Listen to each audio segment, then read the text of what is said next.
ramped up to you get to the point where you do have some of these race hustlers that are saying everyone's racist. You must confront your unconscious bias, and and you're just constantly hearing about it. It's like, I think you're right that it was around 2012.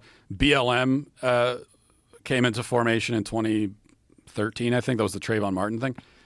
And it's not a coincidence that it seemed like race relations in this country were improving decade after decade. They weren't perfect, but it seemed like they were pretty good. Much better than the 60s. Yeah, the 90s. I grew up in the 90s. It was not perfect, but I grew up in a diverse area. I went to public school. A lot of people of different ethnicities and races. We weren't talking about racism all the time. It was basically fine.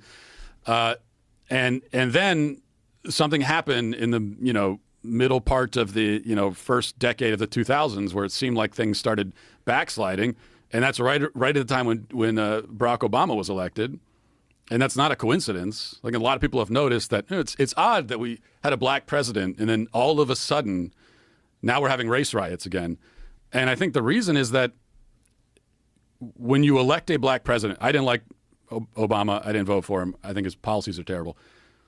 But you would think that at least one positive you could draw from that is that, well, at least that means that systemic racism is not a problem in this country anymore. I mean, if a black guy could rise to the top of the system and run it, then clearly the system is not racist against black people. And in fact, was overwhelmingly voted into that position by Americans, which is true. So that is evidence that America isn't systemically racist against black people.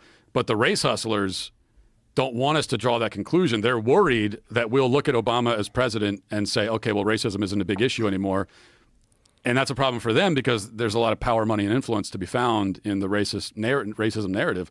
So they had to kind of like double up on their efforts to convince us that America is actually racist, which is why during Obama's term, that's when we started getting all these race hoaxes and the race riots and BLM.